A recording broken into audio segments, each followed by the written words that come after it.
is the University of Michigan. Touchdown, Michigan!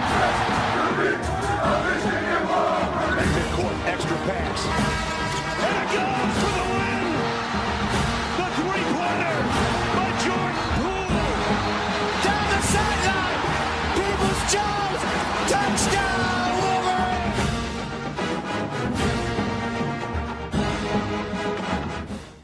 All right, welcome back to Blue by 90. I am Justin, joined by Kaylin and Jack. As always, it is January 4th.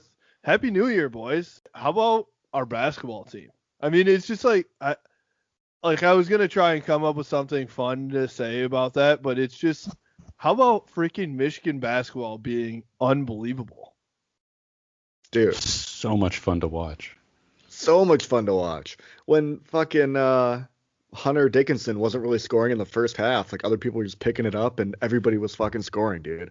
Hunter Dickinson's awesome. Franz is finally like at the level people were expecting them to be at. Livers is solid as normal. Fuck, dude, I'm pumped to get into February and have them play Sparty and all those fucking tough teams. And I thought Brooks stepped up too. I saw him hitting some threes, and I was like, "Ooh, okay, I like that." He's a professional dunker now. He's gonna join the fucking And One tour and the Globetrotters and just put on a show. That oop was unreal. Like, that oop That would have was been so unreal if Livers did it, but it was freaking Eli Brooks. And I was I think that's what made it so much better. It was fucking Eli Brooks that did it.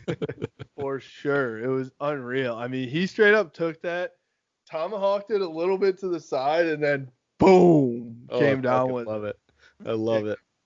I mean, right now, honestly, thank the Lord for Michigan basketball, because I am so fucking sick of Jim Harbaugh and every rumor and source and blah, blah, blah.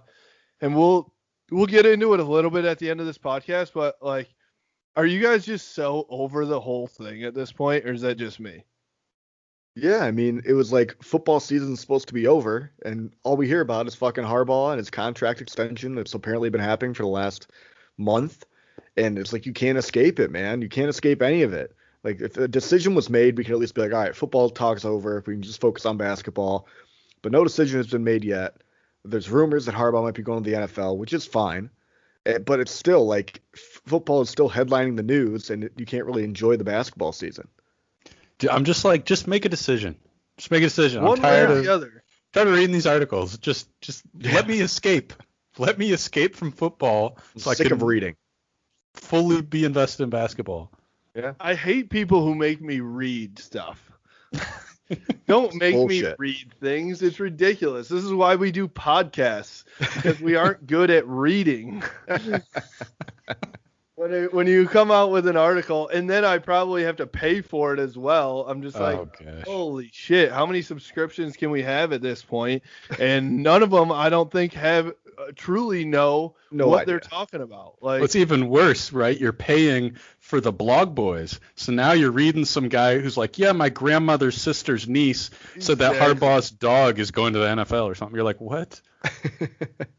You gotta make all those connections. Dude, it's like, I mean, and we all know that it's Fort Schembechler, right, is what they call it. Like, nobody goes in and out of there. So it's just ridiculous. Like, I obviously do a podcast with Spath, and I think some of the stuff that he says, I'm like, really? You know, and I know he doesn't listen to this, so anybody who does, you can tweet it at him, and I don't give a shit, really. But it's just like, he's one of them, and there's 70 other ones. You know, if there were like 3 insiders for Michigan that truly had a pulse, like, then there's something. But nowadays there's like 17 different magazines and websites and blogs, and it's like there's a rumor from, you know, fucking Bruce Feldman and Mike Florio, and like it goes national at this point. Jordan Strack came on. It's like every day there's something new, and it's just like, holy shit. Like you said, Kaylin, at this point, I don't even care what happens. Just make a decision either way. Either one's going to be okay, and I'd rather have it be that Harbaugh's gone at this point, because I think this is a lot of it is on him for dragging this shit out. He could have had a deal by now, in my opinion. He probably could have had a deal a long time ago if he really truly wanted to, but it didn't happen. And now he's just like dragging it out, checking things out. And it's like, dude, fuck you. If you don't want to be here, then don't be here. I mean, I think that's a great point because I feel like that's By the way, thing. hold on. We straight up just said how much we hate talking about Harbaugh, and we now stopped we're talking about to about go on a basketball, fucking rant. immediately went straight into it. So That's how it works, fuck man. him. You just get consumed by it. Holy But shit. fucking like the whole Harbaugh thing, like that's the thing. Is like, it seems like he's holding out for an NFL job, and that's what he wants to do. Like, do you think I'll be kind of like pissed when he comes back. I'm like, he doesn't want to fucking be here.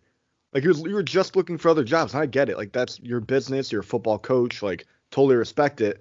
But if you're looking for other jobs, don't fucking come back to Michigan. Like just be done, cut the ties, and then put yourself on the market. Yeah, it could also be like a negotiating tactic though too, right? Where he's like trying to get like an idea of how much is he really worth, so then he can bring that number back to Michigan and try to get that number out of him.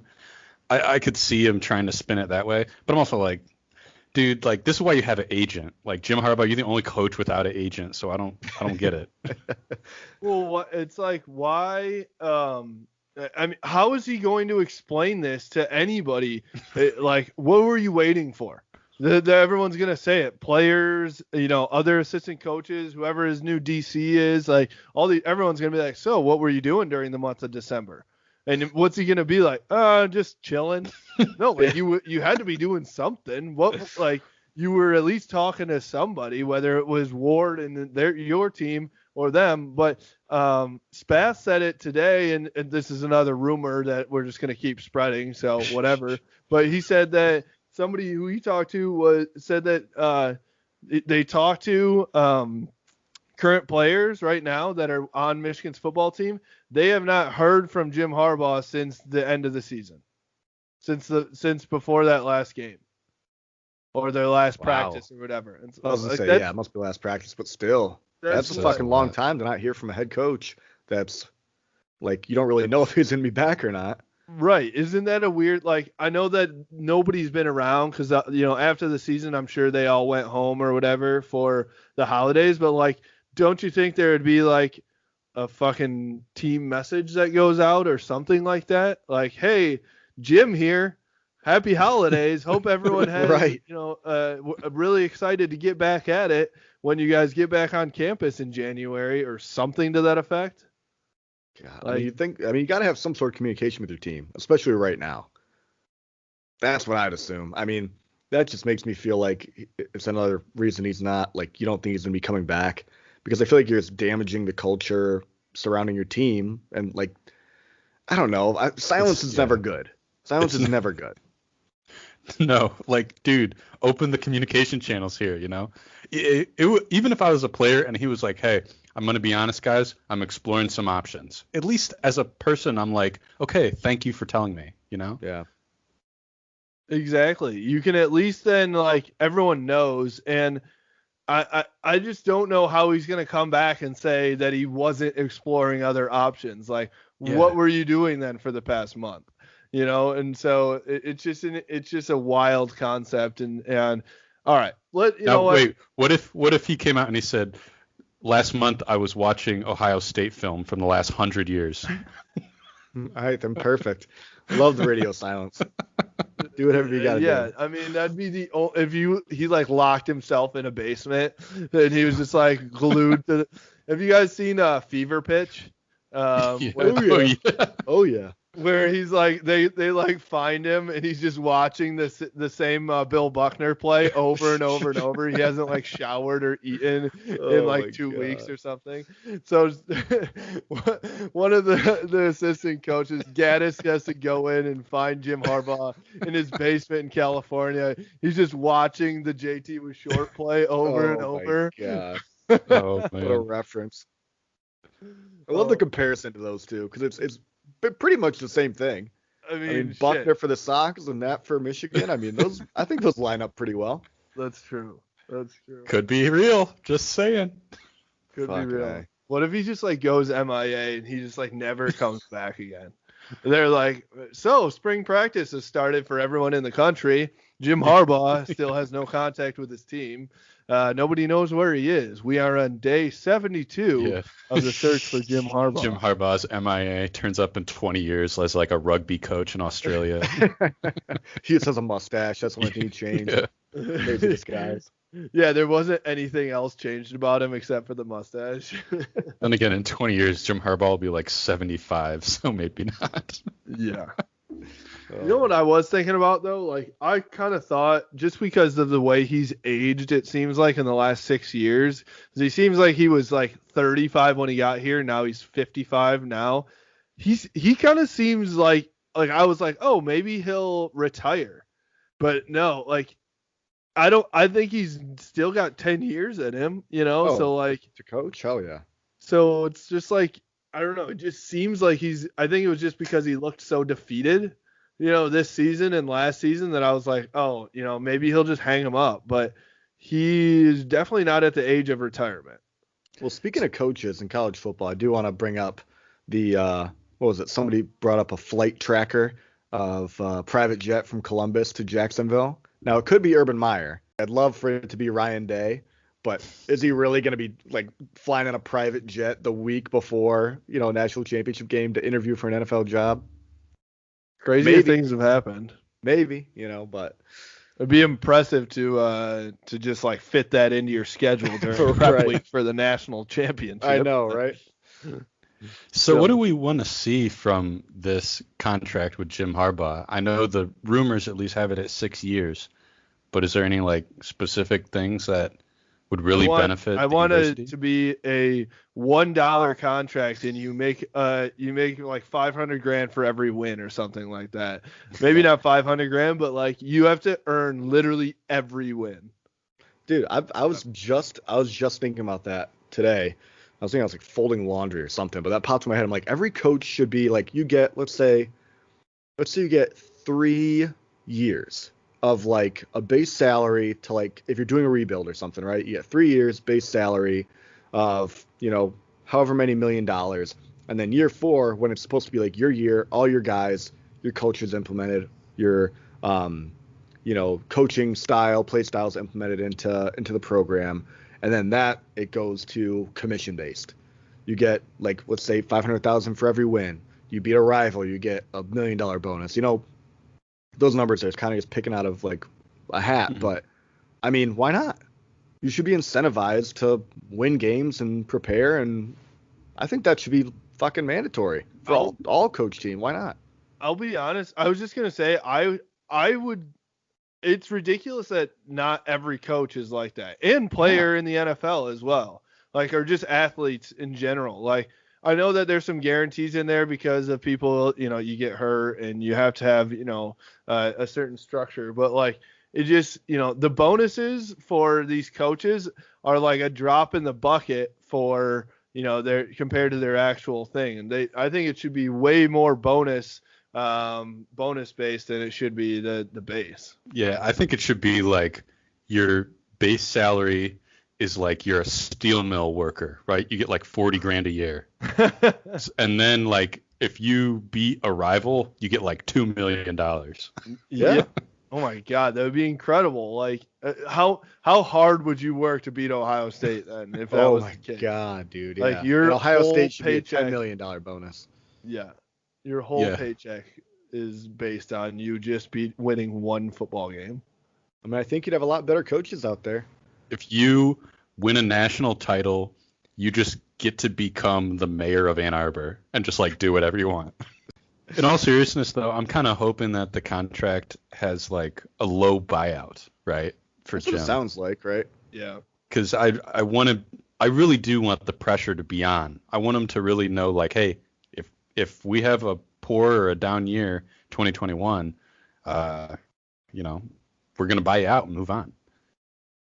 That's another thing too that makes me be like, he's just like, well, fuck it, I can just like leave then after this year and go to the NFL. I mean, I don't know. There's so many thoughts. Which is, you know what? If that's the case, then so be it, right? Like, you know what? In my head, like, after all this shit that's gone on, and, you know, not only was he underperforming in years 1 through 5, but he went 2 and 4 in year 6. And now on top of all that, he's being an asshole through this whole thing and holding out and playing with our fucking hearts and minds and everything, and just like not even acting like he truly wants to be here. I'm like, dude, if you don't go 12-0 next year, 95% of Michigan's fan base is going to say, F you, dude. Oh, yeah. So the buyout better be low, because I don't think he's going to want to play or coach for this team, because none of the fan base is going to be behind him in 2021, let alone if he doesn't win it all. And then, moving on into the next 5 years of that contract or whatever. All right, 2021, new year. We're supposed to be happy. Fucking Michigan basketball, 9-0, top 10, AP top 10 right now. I was kind of even better for you, Ro. The net rankings came out. Michigan was number 6. Michigan State was number 119. I know. I honestly wanted to tag your friends on Twitter and just be like, yo, what's going on? I tried to scroll for Michigan State in the net rankings, and it took me a while before I exactly. I got carpal tunnel before I could even get there. It is kind of crazy. I mean, what was it? 119? Is that what it was? 19. Jesus, that's nuts. I mean, the thing is that it is Michigan State. You know that they're gonna get something figured out. Is this have maybe they haven't been this bad in certain years, but they've done this kind of same thing in the early parts of a season and figured it out. And guess what? I'm gonna temper my expectations on Michigan as well, because they did the exact same thing last year. 9 games in, we were unbelievable, right? And then it tapered off. Top 5, right? Yeah. So I'm reading into it, obviously, but I'm not gonna say, oh, Michigan's an unbelievable team. They're gonna finish top 10, no doubt, and Michigan State's gonna finish dead last in the Big Ten. It's just not realistic. But we do have to enjoy the time when Michigan is thriving and Sparty is struggling. Absolutely. 100%. Great times. But I do think this team is better than last year's, for sure. Oh yeah. Dude, adding Shawnee and Mike Smith was huge pickups. Franz is now, like you said, he really is hitting his stride. I don't know about you guys, he was so confident stepping up and hitting the 3, whereas before, he was definitely not trying to shoot a 3 right away. He was trying to drive, but if he was wide open, he'd hit a 3. So now it's he looked like the couple were way behind the arc. Another thing too, you're going off of. I mean, he looks confident, but he's taking better shots too. That's what I noticed. Because before, when he was struggling, there was one 3 that he took last game where I think he was going to his right. There's a defender right in his face, and he kind of just threw it up. And I was like, what are you doing? Because he was playing so well the past couple games, and that was what I felt like we saw a lot more of in the beginning of the season.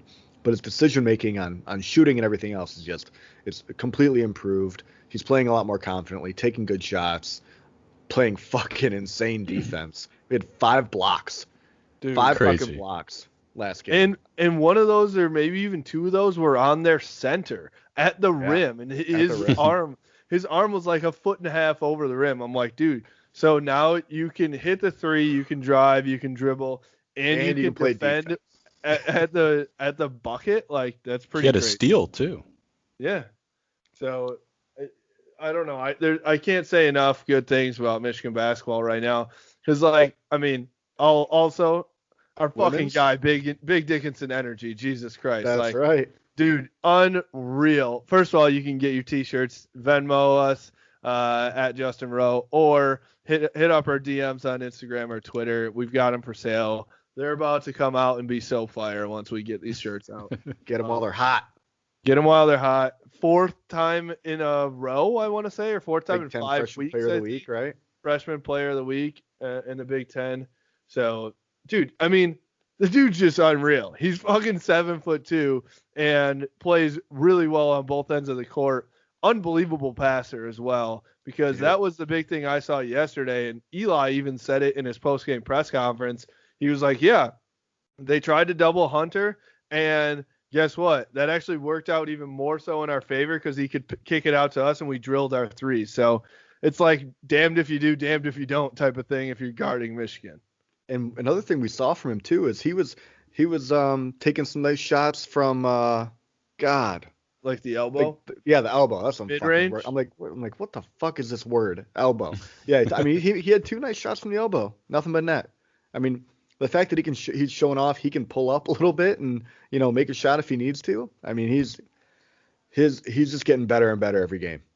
He really is. He's like the Jake Rudock of Michigan basketball this year. I thought he was like agile too, like on defense. Like he moved around the court, you know what I mean? And like covered guys who weren't necessarily, the opposing team's center.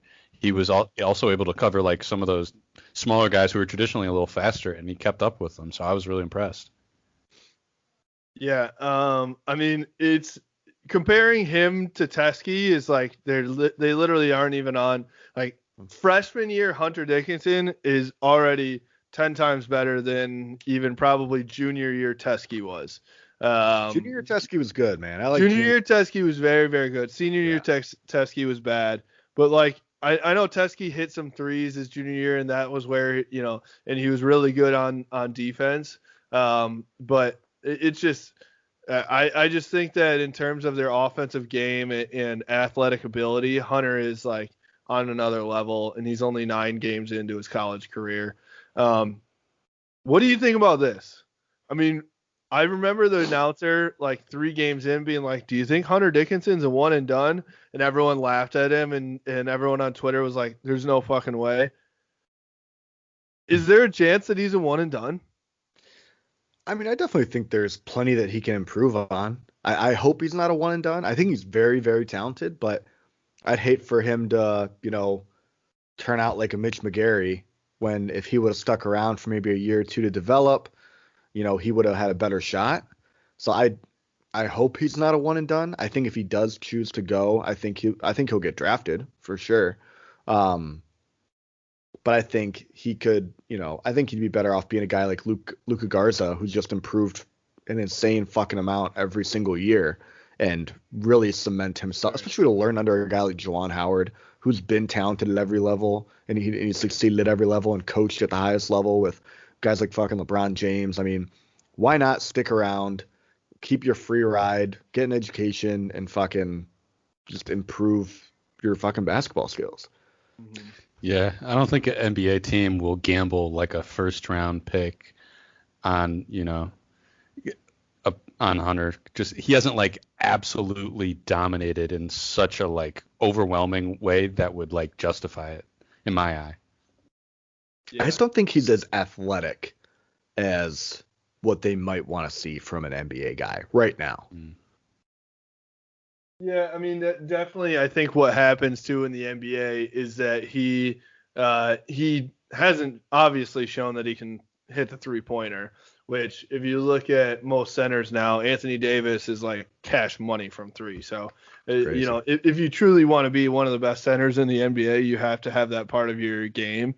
So maybe that will be like the one thing that he works on next year or something like that, Yeah. I could definitely see him be a 2-year guy and done. I agree, but I think that would be fantastic. I mean, we got Moussa Diabate coming in as a 5-star center next year. He's only 6'10". I say only 6'10". But like, I mean, Michigan is they're going to have guys that can step in. So I feel like even if you have Hunter Dickinson for 2 years, like that will be plenty in terms of like the talent that's backfilling behind him and guys that can step in. So.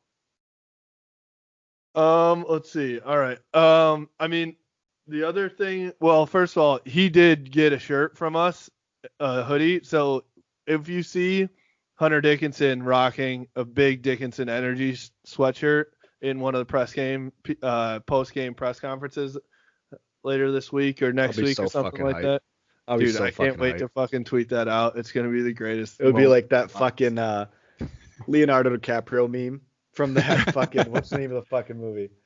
Him and Brad Pitt. Great fucking movie. But he's like sitting there fucking smoking a cigar, like having a drink, and he's like, oh my God. That'll be me, 100%. It's like, Just know that he did pay for it. It's not an NCAA violation. That is true. 100% true. I can show you the receipts. we got the receipts. Yeah. If the NCAA comes knocking on my door. Have you heard of Venmo? Yeah. Send you a screenshot. So I was gonna say this. I mean, so the stat line for Franz was unbelievable that you mentioned, Kalen. 14 points, 10 boards, 5 assists, and 2 steals, 5 blocks. Like, Jesus. are you kidding me? And then only 1 turnover and 1 foul. Like, I mean, that's probably the best game of his life. of It really anybody's is. life, I mean, dude. Like, it's fucking across the impressive. whole board, and he shot 40% from 3, perfect from the free throw line. Like, dude, it's just I mean, that's amazing. unbelievable. And his plus minus was 23. I saw that. He was plus 23. That's fucking insane. Hunter, listen to these. This is insanity. Holy shit. The plus minuses for these guys right now. Franz, plus 23. Hunter, plus 22. Mike Smith, plus 24. Eli Brooks, Well, that plus was probably 30. That was probably just for last game, right? Yes, this is for this last game. Okay. I was Plus gonna say that's on the 30 season. for Holy Mike shit. Smith or for Eli Brooks, plus 15 for Livers, and then plus 4 for Shaundi, plus 17 for Terrence Williams.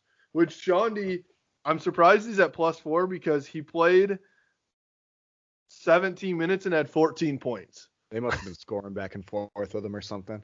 Yeah, because I remember he came in. He had a couple threes, had a couple nice dunks. Love me some Shaundi Brown. Oh, yeah. I know that was one game that they dominated and it's a small sample size, but dear God, it doesn't get much better than that in terms of plus minuses for our starters. Dude, Shaundi Brown is kind of like my guy, though. Like, when he gets in the game, I'm like, all right, we're about to see some Shaundi. Let's get it. Oh, dude, I totally agree. He, I want like him and Brandon Johns to be named like the Energy Boys. Like, they come off the bench and it's just like, you know that no matter what happens, it's gonna be like they're causing some chaos in some fashion. You know, Brandon Johns is hitting the boards. I would almost say Brandon Johns and fucking Terrence Williams, man. Like the Bash brothers. Love that shit. Just great fucking defenders. They're gonna go for a fucking rebound, dive on the floor. I mean, those are fucking great guys to have. I also loved when Jace Howard got his first points and the bench just went fucking insane. That was amazing to see. That was awesome. And I mean, I saw that I think you Mish B-Ball tweeted it out. There was like a different angle from under the basket, and Juwan was just in the background, doing a little like Tiger Woods fist pump a little bit right here. It was just like I felt like emotional for them. Like, that had to be all joking aside, that had to be a really, really cool moment for Juwan, and then for Jace and Janine at home, Mrs. Howard. She didn't get to tweet last night, but did she acknowledge your tweet at her? No, she didn't. Damn. She was actually, I learned this later, but she was actually at that guy's funeral. The Chicago, like it was, I can't remember the name right now. I know you're talking about. Yeah. Juwan's mentor that is Jace's godfather as well. So it was not just like, that whole thing was not just like, a Chicago basketball legend died. Like, he was like truly really good friends with their family. So that probably meant like unbelievable for him to score his first bucket on the night of his funeral and everything like that. So shout out to the Howards. Like, what a great family. Great family. I'm so happy to have that family at Michigan. And I Jet love it, coming, dude. hopefully, too. That would be great. Top 50 guy coming out of IMG. Jesus Christ. IMG's basketball team might be better than their football team. Are they good? I honestly haven't followed their basketball team. So much fucking talent. Much talent. Wow. Speaking of last night's game, though, it was CJ Baird's birthday. And there was one time, I think it was the drive after. Yes. That Jace went up for the layup and was double teamed. He could have dished it out to CJ. at the fucking corner for a wide CJ open was three. I was wide waiting for it. open. I was waiting for even the bench. You could see him. They're like, oh shit. It was Man. wide open. I wanted to was see kinda him hit a pissed they three so dissed bad. it. Yeah. Because He I was was probably just riding waiting such a for that, high. man. Yeah. Oh yeah. Yeah. But that would have been sweet too. But like again, we'll temper our expectations. But man, it's so fun to watch this team right now. So we're gonna have fun with it while it happens. Because god damn, it's just like, thank God, thank Speaking of God. fun teams to watch, how about them Ohio State Buckeyes? I don't care. I fucking love watching them play football. Yeah. Because they played before Michigan basketball yesterday too. I was like, I had fun watching them lose. They're terrible. But dude, they fucking whooped up on Trevor Lawrence and those Tigers. Holy shit. Man, no joke. I mean, dude, I'm like, if we did play them, they would have beat us by 100. Like, oh, no shit. Yeah. Literally. Justin Fields finally played like himself again, you know, after the last couple of games. And oh my God, like the fact that he could do that against the Clemson defense. Well, first of all, I don't know who's responsible for it, whether it's Ryan Day or partly Justin Fields or just them being good. I don't know, but they had this Clemson defense looking like they didn't even know what to do. Like they were literally confused on most plays. what was up with Clemson defensive linebackers wearing the like neck thing? There were like 3 of them, and I'm like, old school football, baby. I love it. The one dude got ejected for targeting. So the next dude that came in, identical. Literally, they looked like the exact same person. They just build him in a fucking laboratory and just send him out there. Well, they've always got a white guy that's built like that. They do. So that's true. Always got a fucking white guy that's got the neck, whatever, guard, and like fucking. They look exactly the fucking same. Dabo just, you know how they say, Cox by 90 said that he like baptizes these guys in the church or in the river or some shit like that. He's like, he baptizes them. They go in as like a skinny white guy, like just nobody. He comes back out above the water. He's just got an ingrained cowboy collar around his neck. This is like the fucking Achilles water or whatever, dipping all these kids in. Oh yeah, they just turn out fucking like Captain America. Comes out with neck veins popping out. Jesus Christ, man. But man, Justin Fields, whew, he was slinging it. I saw at least 2 60-yard bombs. I thought he had a good arm, but I didn't realize his arm was that good.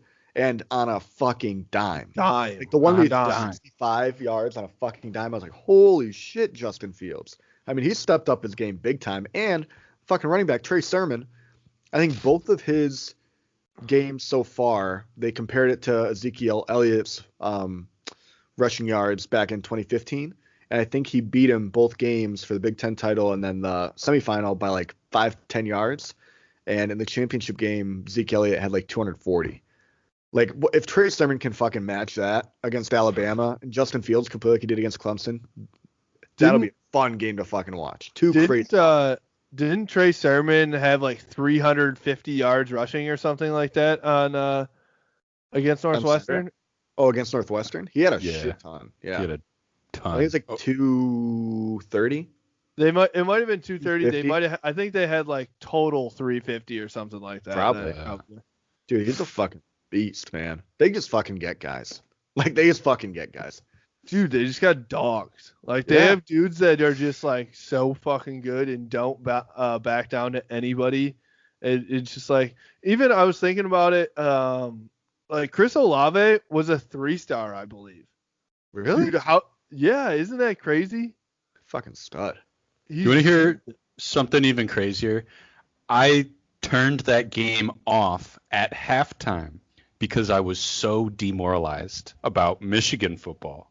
I was like, I honestly watched that game and I said, I don't think we can catch up. I think this is the nail in the coffin. I almost don't think we could beat them for another 15 years because it's surprised. The gulf between us is that big now. Now, that being said, I went back and watched the second half of the game the next day because I was like, all right, I want to know what happens. I think I fell asleep during the first quarter because I wasn't as locked in because fucking Georgia couldn't cover the spread.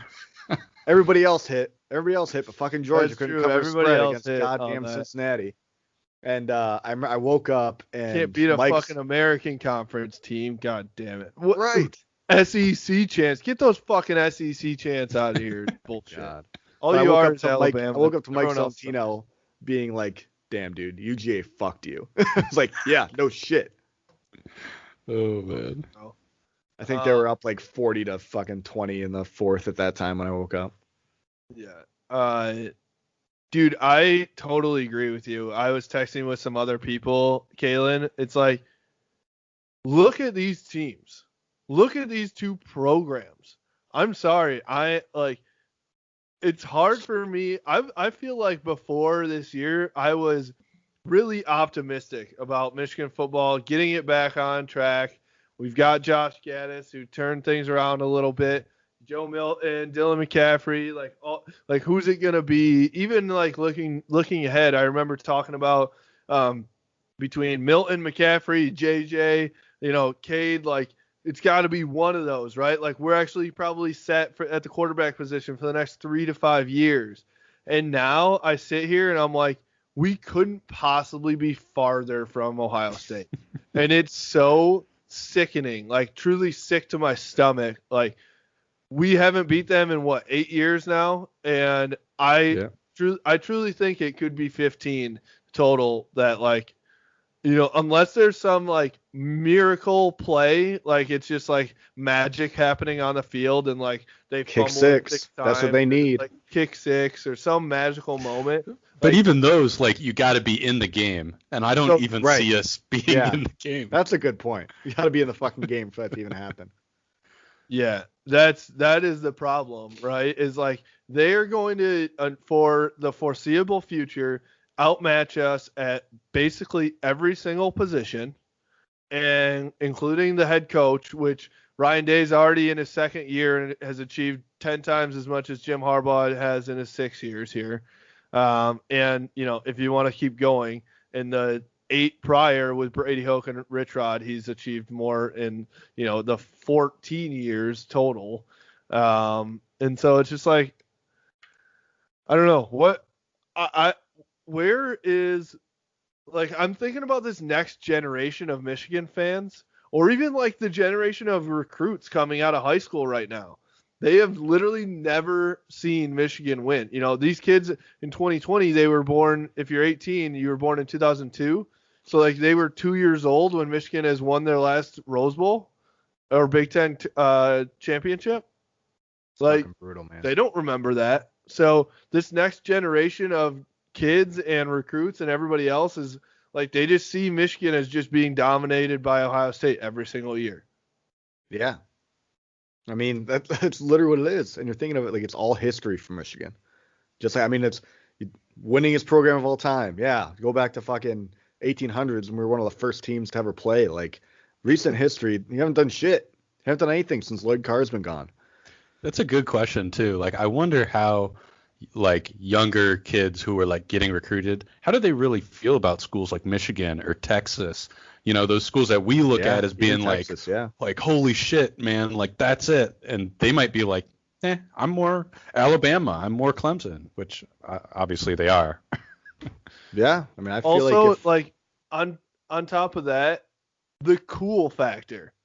Ohio State has the cool factor 1000%. Mm-hmm. Somehow, when along the line did they become? I mean, obviously winning helps a lot, but when along the line did they become the cool factor, and Michigan became this loserville town that doesn't do anything fun and cool? Because I think that, I mean, back in '97 and even early 2000s, Michigan was sweet because they had guys like Desmond Howard, Charles Woodson, and Biaka Batuka, and I mean all those guys, even Mike Hart and Chris Perry, had swag to them. Braylon Edwards, fucking swag. Steve dude. Preston, Mario Manningham, fucking Jesus, man.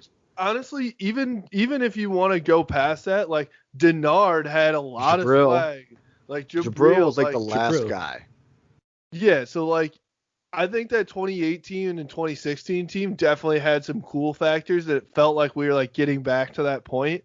But Ohio State has just kind of like squashed that into the ground, and now we're just like we just let things happen to us, and we have no swagger to us, no like edge, no cool factor. Want to know the funny thing too is that it seems like when Harbaugh toned down, that toned down. Like we don't, like you said, the cool factor. Once Harbaugh like stopped being out in the news for like taking his shirt off, having satellite cams, all that shit, like talking shit, tweeting. Like I miss when he would like his tweets would be fucking like on SportsCenter. I'm like, Oh yeah, He's like who shit cares? talking But this is D'Antonio. great. Yeah, that was amazing. Yeah. like I'm like this shit is great. And ever since like that kind of stopped, it seemed like Michigan football kind of lost its swagger. Like, Damn. Yeah, is that's that a very line? true. I mean, maybe.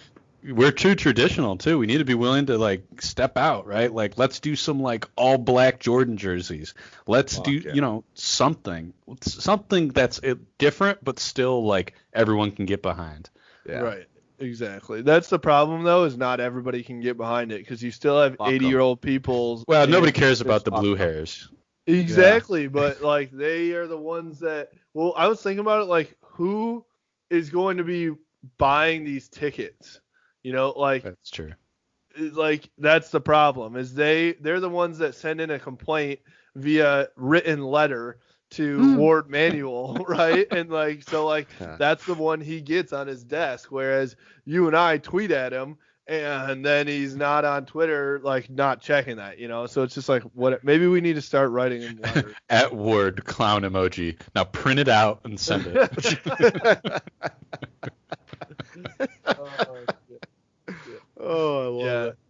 I don't know, man. It's just like it's so tough. Like I've even talked with people about like moving the student section into the north end zone or something like that. So we got a maze wall, like you're talking about, Kalen. Like that truly has been a conversation with some of these people in the athletic department, and it's like, dude, fuck yeah, like let's do it. But the problem then is like then the student section takes up all of the cheap seats, in the end zones. And the only thing left then is expensive seats. So you get more blue hairs in the stadium in those expensive seats because regular 30-year-old fans like us can't afford them. Well, lower the prices. What the fuck? That's what I'm saying. What about this like unbelievable This idea? is all just a scheme so we can afford tickets. Move the student section, lower the prices. Economic warfare. I'm all for it.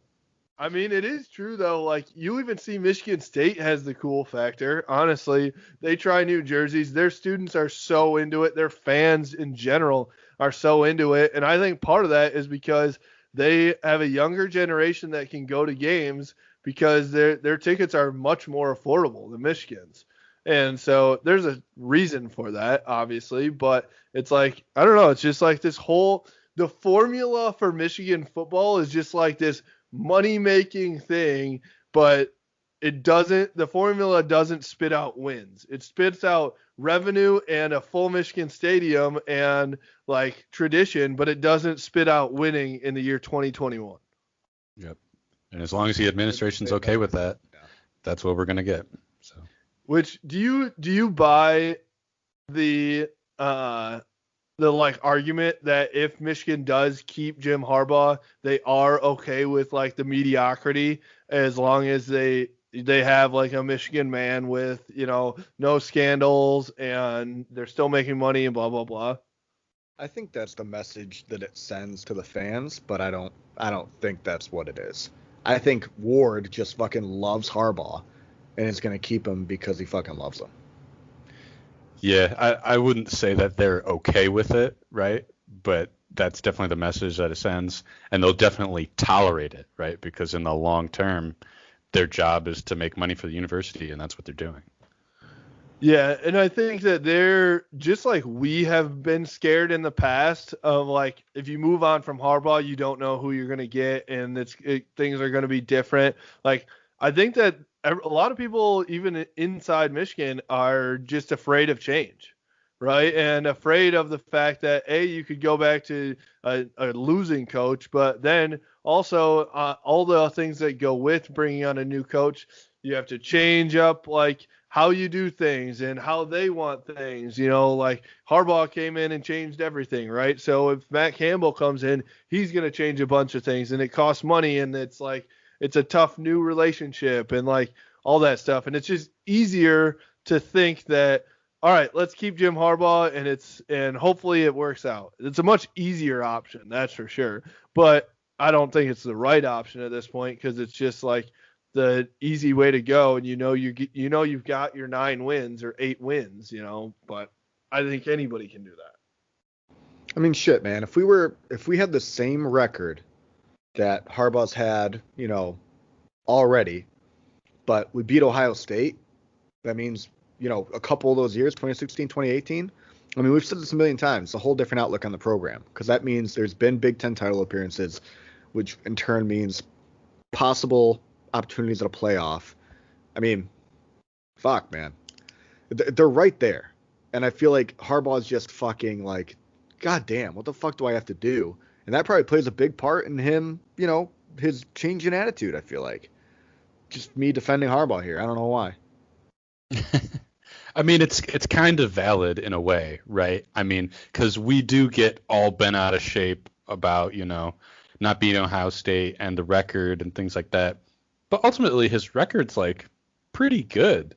That's what I'm saying. He's got a good record for the most part. It's just he hasn't beaten Ohio State. That's the fucking thing. That's the kicker. He hasn't been one time. And then I agree with that. Like sometimes I go back and forth with this too because like, yeah, he hasn't beat Ohio State, but fucking nobody has. Like their record, what did Zach Shaw say a few weeks ago? It was like they're 73-5 in the Big Ten, right? Since he graduated high school, which was 2012. Like that's insanity. 5 losses in conference in 8 years. 8 years now, yeah. Like Jesus, so I feel for him I feel for him that if he's not at Michigan, if that doing what he did at Michigan is absolutely fantastic for probably 12 out of 14 teams in the Big Ten. Yeah. Even out of Wisconsin. That's great, right? Yeah. Yeah. Even the only 2 teams where what he's doing is not acceptable right now is Michigan and Ohio State. Yeah. Yeah. I mean, yeah, 100%, man. So I definitely understand why he would be like, fuck you guys, basically, like this is ridiculous. Try and get somebody else to come in here and go up against one of the greatest teams that's put together one of the greatest runs for 2 decades. I get that part too. Yeah. What do you think about like Joel Klatt's take that as Michigan fans in many ways we're just delusional? We are fucking delusional. Like we should understand that as a fact that Ohio State is the behemoth and it's going to take a lot to beat them, right? And we should be okay with where we are. I mean, I think that's 100% like should be a thing.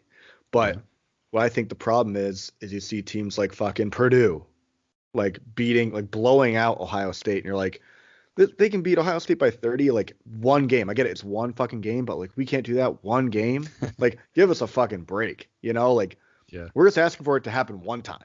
That's all. Even Auburn can beat Alabama. Can beat Alabama once out of every 6 years or so. And I'm sure Bama's gone on a huge streak, and Auburn probably has too. But I think it's the fact that Harbaugh hasn't beaten Ohio State since he's been here is the problem. Like he's over. That's the issue. And you know what is even I could live with that fact. It hurts, and I think it is obviously the problem. But I could live with that if he had absolutely dominated everybody else. But the fact that he's 3-3 against Michigan State and he's lost games that he shouldn't have against them and lost all these bowl games like that they shouldn't have lost, and it's just like I don't know. It's that, but on top of that, it's the other little shit that's happened like randomly along the way that makes me really upset about it. And that's where I'm like, all right, maybe he isn't the guy, because if he was 10-1 or even, 9-2 going into, after Ohio State, if he was like literally 1-2 with Ohio State every single year, then that's great. Like they're 1-2 in the Big Ten. Then you know what? I could at least live with that, because we're like right there, and I'm thinking, oh, it's got to just happen at some point. But now you watch Ohio State, and like you said, Kalen, they're just on a different stratosphere, dude. And it's just like he's underachieved in not only the Ohio State part, but you can't go 3-3 against Michigan State when you should be 6-0. Let's be honest. You really should be 6-0. You got the punt, which they should have won, and I understand he put them into a position to win that game. It's like the most unfortunate thing ever. But then you've got 2017 rain game where they threw the ball fucking 40 times with John 5 O'Korn. picks, right? And then you have 2020 yeah, where it's like, dude, how do you lose to that team? So it's like he's lost so many games that he has not that he shouldn't have lost, and they aren't all Ohio State. So I get what you're saying, and I think about it a lot too, that like, dude, Jim Harbaugh is a fucking great coach. He really has exceeded a lot. I'm not going to say exceeded expectations, but he's gotten Michigan to a really good spot. But then like there's like these hiccups along the way that have kind of like fucked things up. And then there's the final game each year that now, outside of 1 year in 2016, I don't think they've been within double digits of Ohio State. So even in 2017, I believe that they still were not still double-digit loss. Yeah. After like John O'Korn threw that pick, and then they went down and scored again, and I think it turned it into like a 14-point game or something.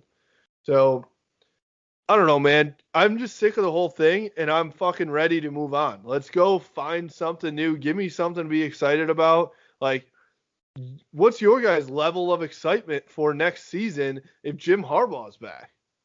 Do you have any confidence? No, I mean, unless there's a fucking great offensive coordinator or QB coach that comes in, or, I mean, there's not, I think it'll be good to have a season where you're going in and nobody's excited for it, just to temper expectations for what will happen during the season and kind of have a more realistic view of the Michigan football team. But I mean, I think there's plenty of players to be excited about. If they, can produce and the coaches put them in good positions to win and play well, I'll be pumped. But yeah, I don't have any preseason hype I'm not going to have any preseason hype for Michigan football this year. That's for sure. Yeah, I'm definitely not going to be hyped for another year of Jim Harbaugh. I mean, my hype will only derive from the fact that I hope they surprise me. Yeah, I hope they do. And it's more like a prayer for a surprise, right? Yeah. Like that's not like hopeful thinking. That sounds horrible. I mean, but in reality, it's like so true. You look at their schedule next year, and you've got to play Washington. You've got to go to Wisconsin. You have Penn State at home, or maybe go to Penn State as well. I think you go to East Lansing as well. Like, dude. Tough lineup. I see like minimum 3 to 4 losses on that schedule, and that's if they're like pretty good, and so I don't know. I can see them getting back to the 9-3 team, and maybe like 10-3 if they get a good bowl game and win it. But like, dude, that seems to me like it's the ceiling for Michigan football right now is 10-3. Yeah, I was gonna say 10-3 is definitely the ceiling. I'm expecting more of an 8-4. I'd be happy with an 8-4 next year, I think. I mean, as long as I don't have high expectations going in, I'm just like, all right, so it's gonna happen. So you're saying we should go Joel Klatt's route and just be cool with? I think we'll enjoy our fucking lives a whole lot better. You know what would make our lives a lot better is fucking moving to Alaska. Uh, Yeah. You want- I'm mad that I'm so fucking mad about this. Like you started the podcast out with, Jack. Like we should be just done with football talk and whatever, and only focusing on the 9-0 Michigan hoops. But they're dragging this bullshit out more and more, so we continue to have to talk about it. And it's like, get it the fuck over with, so we can just move on. Yep. I'm nodding No my head. argument. I realize people can't see this. I'm nodding my head in agreement. All right, perfect. Well, we'll end it with that. Let's move the fuck on from football. Let's focus on basketball. They've got a game on Wednesday against Minnesota. It's actually a great matchup. Minnesota's been playing really well. They beat the shit out of Ohio State yesterday. Michigan's obviously been playing well too, so this will be another good test for them.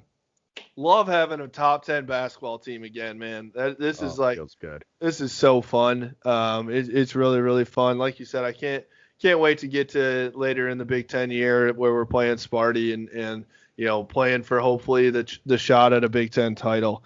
Because I love Juwan Howard, love this basketball team.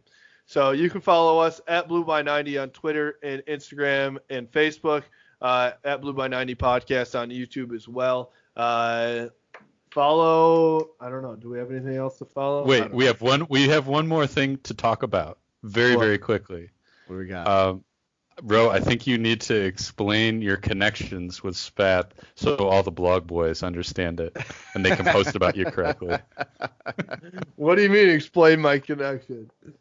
Well, apparently you've been fired from everywhere else, and you're also Craig's brother. Yeah, there was so okay.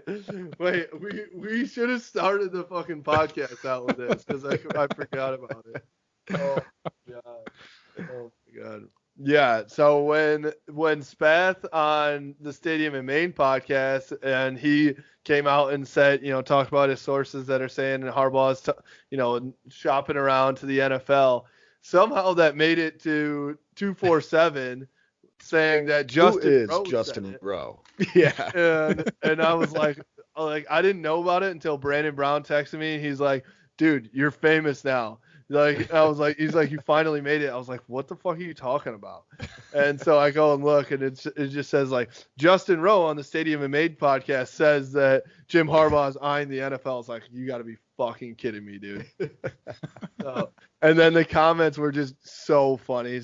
Who is Justin Rowe? That's my favorite one. Get that on a t-shirt. And then Kaylin, the one said he's Craig's brother. Well, yeah, but it's like it's like, yeah, him and Spath and Brandon Brown all got fired from SI. Yeah. No, it says Rowe, Spath, and Brown all work with SI now. They've been fired from everywhere else. Yeah, that's fucking awesome. Correction, I've never even worked for SI, let alone anywhere else. So haven't been fired from anywhere, at least in the media realm. So at least in the media realm. Yeah, you gotta go back to McDonald's a couple weeks back. I can't talk. That Wendy's gig. Yeah, I collected that unemployment check for a while. So there you go. Yeah, so that. Well, I guess we gotta ask before we do sign off. Who do you guys have for the national title game? Ooh. I got Alabama. I think. They seem pretty unstoppable. But I feel like it's a little bit like that Zeke Elliott 2015 team. Yeah. Could be. Where who do you got, Roy? You got Bama or you got Ohio State? I'm gonna go Bama because I do think it's closer than people think, because obviously Ohio State was closer to Clemson. But dude, like this, Ohio State's defense is still not very good, in my opinion, which was surprising to see them play so well against Clemson. But I also think that Clemson really, they barely got challenged this year, outside of the one Notre Dame game. So they, got back on their heels a little bit, and then they were like, holy shit, now what do we do? And so Bama's offense is literally the best offense that I've ever seen in my life. And they can do anything they want. Devontae Smith should win the Heisman. I agree with Meta Wooten Peace out there, who is his fanboy, which is unbelievable. But Najee Harris, unreal. Mac Jones, maybe better than Tua and Jalen Hurts, both of them. Like, dude, they're just so Jalen good. Waddle might be back too. Is he really? I didn't hear that. He Holy practiced shit. today. Holy fuck, dude. Like, they're gonna have 3 first-rounders from wide receivers again, and then Najee Harris is probably gonna go in the first round too. Yeah. So, dude, I think that I don't think that Ohio State's defense is gonna be able to stop them. They might be able to put up points. It'll be a fun offensive game. Isn't it like a record for the national championship for the over/under? I think the over/under was like 75 or some shit like that. Something crazy. Jeez. That'll be fucking fun. Yeah. That's I just awesome. want to see a blowout or a shootout. Sorry. That would be awesome. Like 55-52. Oh, That would God. be really fucking fun. awesome. That would be fun. As long as Ohio State loses in the end and then their hearts all break. That would be amazing. Because I will say this. I don't think I can take a off season that involves Michigan rehiring or re-signing Jim Harbaugh after 2-4 season, plus Ohio State wins the national championship in that same season after Michigan hasn't beaten Ohio State in 6 years. Like, that is just about as brutal as it gets. I think I'm with you guys. I think I'm going Bama. I mean, they're just too fucking good. Their offense is awesome. Their defense is solid. I think Ohio State will hang with them for a little bit, and it'll be an exciting game, but I feel like Bama's got to come out on top. Yep. So, all right, cool. Well, we might have another podcast out before that, though, later on this week. If maybe we'll do one for basketball after Wednesday, depending on what happens. So, but definitely check out those big Dickinson Energy shirts that we've got going on. We've got them as our pin tweet as well as on our last Instagram post. So we're getting those rolling out this week, and then I promise as soon as you see them, like, you're gonna want to have them. I promise. Oh, fuck yeah. So we'll do reorders if we need to. So don't worry about that. But all right, we will talk to you all this week. Thanks for listening. Go Blue. Go Blue.